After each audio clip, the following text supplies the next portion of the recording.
가계대출 초비상이라 이 정도일 줄이야. 이게 여러분 사실일까요? 초비상 맞습니다.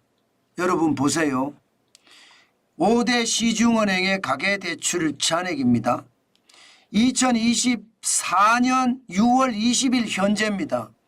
707조 6천억 원입니다. 2023년 말 692조 4천억 원에 비하면 무려 지금 5개월 20일 동안에 15조 2천억 원이 늘었습니다. 올 들어서 2.2%가 늘었어요.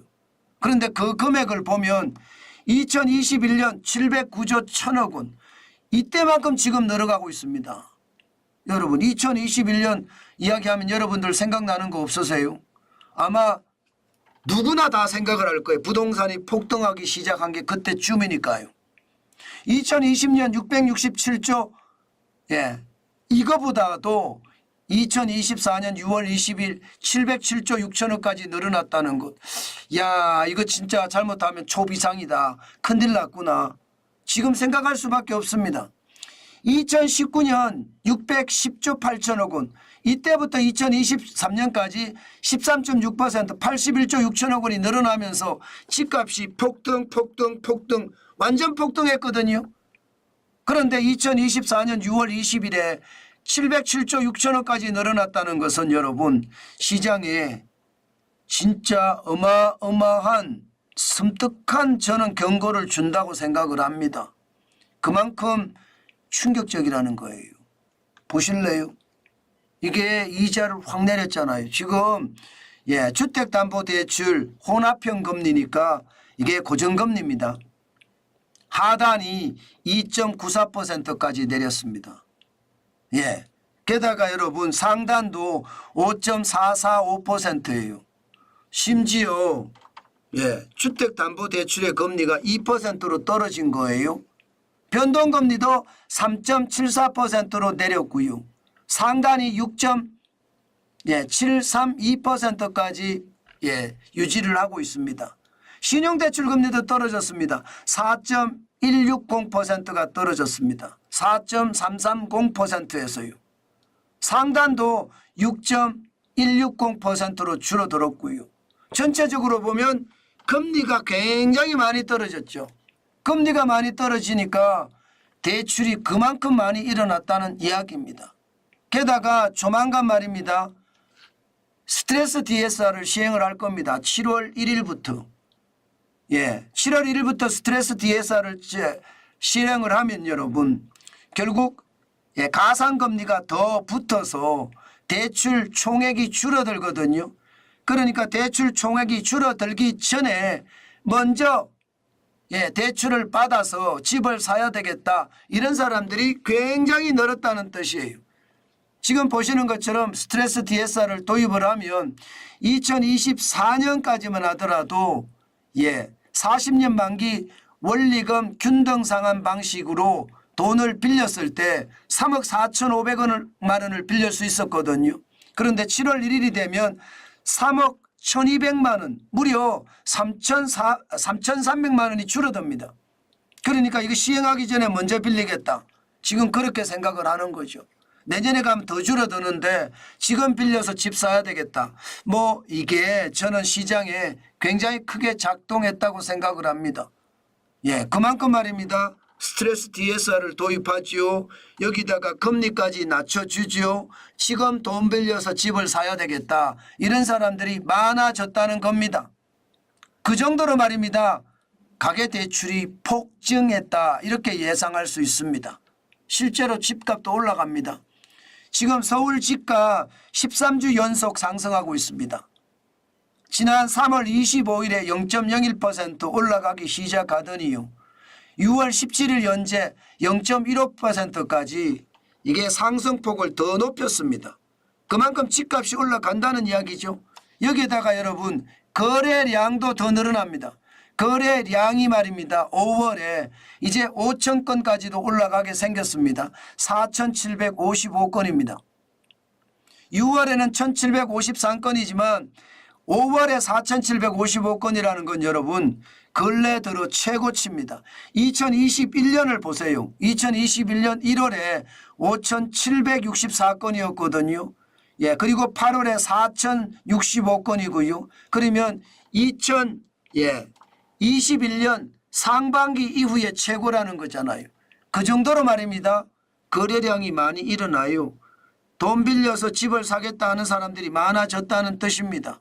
그러다 보니까 집값도 여러분 살 사람이 많잖아요. 집값은 올라갑니다. 그것도 많이 올라갑니다. 여러분 진짜 많이 올라갔습니다. 제가 오늘 기준으로 찾아봤는데 5월에 서울 아파트 평균 거래 금액이 역대 최고입니다. 역대 최고. 또 집값이 여러분 급등 아니라 폭등하기 시작했다. 저는 그렇게 생각이 들 정도입니다. 예, 제가 급등은 폭등은 없다, 폭락은 없다고 이야기를 했는데 지금 올라가는 속도가 너무 빨라요. 예상했던 것보다는. 물론 서울 아파트 평균 거래 금액이 이게 표본 자체가 유의적이냐 이게 문제이기는 해요. 예, 실제로 거래하는 금액이니까. 뭐 평균이라는 게 여러분 역대 평균치가 6,040건이거든요. 거기에 못 미치는 4,755건이니까 이거를 가지고 역대 평균을 논하기는 그렇습니다. 그렇지만 지금 5월에 평균 거래 금액이 11억 7,631만 원까지 올라갔습니다. 이게 여러분 2022년 4월에 11억 5,778만 원이 있거든요. 그때만큼 올라갔죠. 굉장히 많이 올라갔죠. 평균 거래 금액으로 보면 굉장히 많이 올라갔습니다.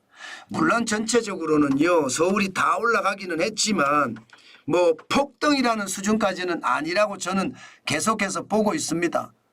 그렇지만 주택담보대출 내지는 가계대출이 늘어나면서 그 돈이 주택시장에 유입이 되고 있고요.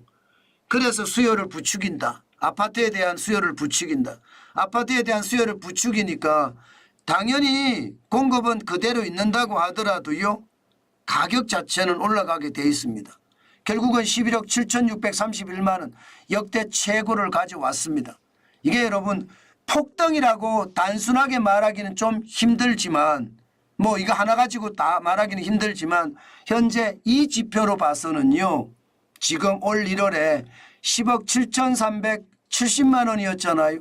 지금 11억 7,630만 원 1억 가까이 올라갔으니까 5개월 만에 지금 1억 가까이 올라간 거잖아요. 그러면 굉장히 많이 올라간 거 맞습니다.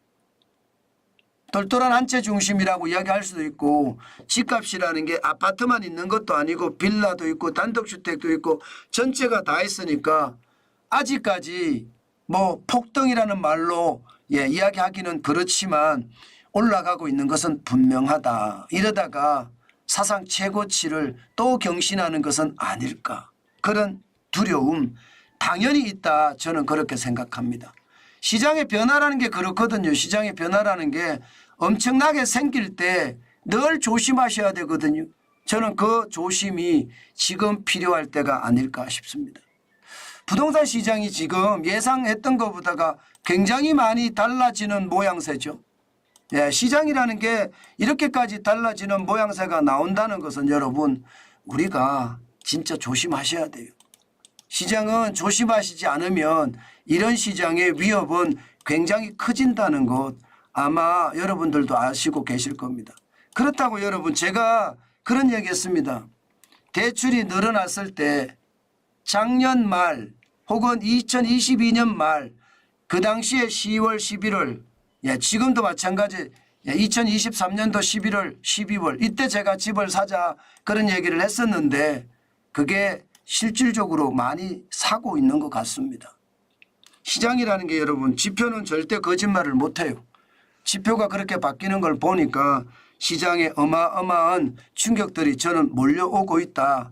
저는 그렇게 생각합니다. 이러다가 또 한 번 광풍이 불 수도 있거든요. 저는 그 광풍이 겁납니다. 분명히 광풍이 불 수도 있습니다.